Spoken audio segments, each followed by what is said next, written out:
If you're ready to explore the Hebrew roots of your Christian faith, then grab your Bible and let's get started. Welcome to Reconcile the Kingdom, where we're working towards becoming in harmony of the whole word of truth. My name is Patrice Robinson, and I appreciate you for joining me on this journey as we go through the book of Joshua, as we go through this second segment of What Does the Bible Say? And the past few days, we have covered the introduction, the background about the book of Joshua. Chapter 1 went over on yesterday. We have learned about the pastor of the children of Israel, the shepherd, as he is a shadow picture of Yeshua, and not only by his role, by bringing the people to the promised land, but down to his name. Don't forget to go back if you missed those last two videos after this video ends. So now we are on chapter 2. We are still studying about the book of Joshua. We're learning how the new pastor, the new shepherd over the children of Israel is leading the people. I hope you have your book of Joshua. I have mine here, and we're on chapter 2. And Joshua, the son of Nun, sent out of Shittim 2 men to spy secretly, saying,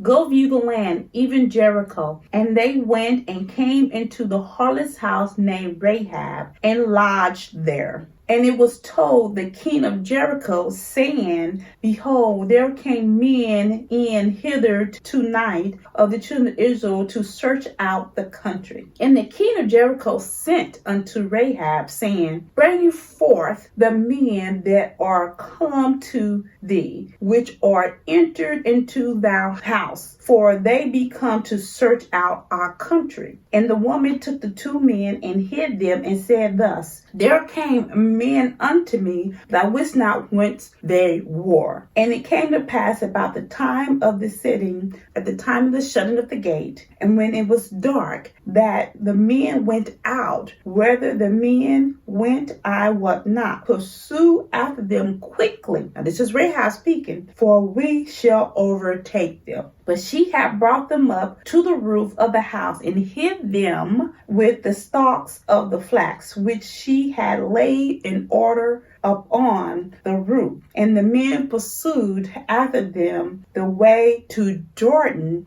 unto the fords. And as soon as they were pursued after them, were gone out, they shut the gate. Many of you know the story of the spies that were sent by Joshua to spy out the surrounding land and Jericho, because this is the next land that they will be conquering. And if you're familiar with the Torah chat points that we do on Tuesday, you will know that this is not the first land they have conquered. In the wilderness, they had a lot of practice of taking over land while they were there. Rahab was able to throw off her very own people, threw them off the trail of the Israelites, so that the Israelites may be able to inherit their land as she is supporting them. Verse 8, "And before they were laid down, she came up unto them up on the roof. And she said to the men, I know that Yehovah have given you the land." She knows that Yehovah given them the land, and that your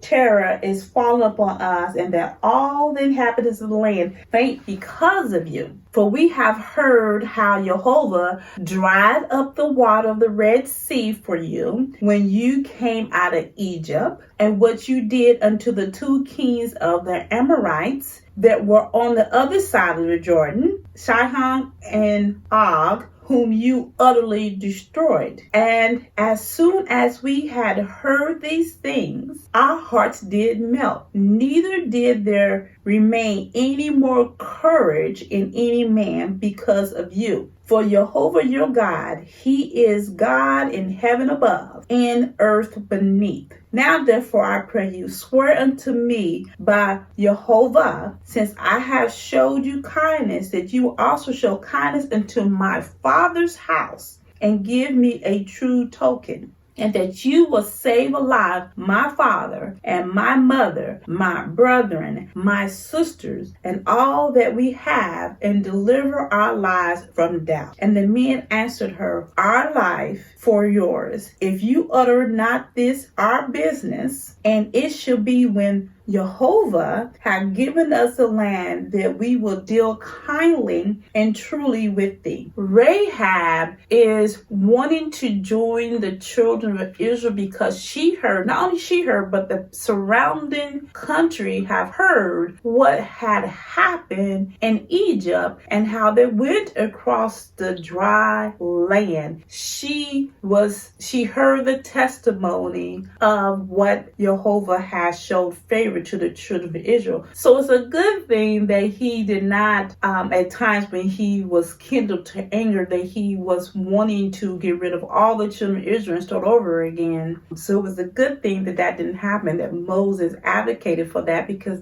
now everyone heard about what has happened and wanting to join into the children of Israel. The people of Jericho were aware of what happened from Egypt to the Amorites, kings of the east. Where did they find this information? You have to go back to the Torah. Just about everything you read from Joshua to Revelation can take you back to the Torah. This is why you need the foundation of the Torah. The stories have hit everyone. So understanding that this story in Egypt happened in the Torah, she has come to be a believer in Yehovah, who had created the heavens and the earth. How do we know this? Because she said it. It's amazing how she was able to identify, this is not no other God. This is the God who created the heaven and the earth. She asked for mercy, kindness, and favor for her family, her father's household. This is another example of Yehovah's mercy. She was a prostitute. She could have been killed like the rest of the people, but she plays a very important role in the coming Messiah. Most people know that Rahab was the prostitute in Messiah's bloodline, but who did she actually marry? How did it become that she is in his bloodline? Where did that come from? But she actually ended up marrying into Caleb's family. Remember, Caleb's from the tribe of Judah. So she's married into his family. And where do you find this? You will find this in 1 Chronicles chapter 2, verse 11. Nahshon fathered Salma. Salma fathered Boaz. And you will also find that in Ruth chapter 4, verse 21. It will say Shalom, but it's the same name as Salem, just spelled differently. And I think that's one reason why the Tanakh becomes very confusing, and also the New Testament too, the Brit Hadashah, because the names are spelled different, but it's the same person. So, and Salem fathered Boaz, and Boaz fathered Obadiah. This is why knowing who is in the Bible is important. If you want to know the word, every name and every place has its place in the Bible. So ignoring the names is no good. Ignoring the places is no good. It's difficult to pronounce. It's difficult to read. I know I have the same struggles, but I don't give up. I keep trying and keep going no matter what, because everything has its place and its reason in the Bible. There are more scriptures if you need to know more about Ruth and Boaz and Rahab. We're going on to verse 15. Then she let them down by a cord through the window, for her house was up on the town wall, and she dwelt upon the wall. And she said to them, Get you to the mountain, let the pursuers meet you, and hide yourself there 3 days until the pursuers be returned. Afterward, may ye go on your way. And the men said to her, We will be blameless of this thine oath, which thou hast made us swear.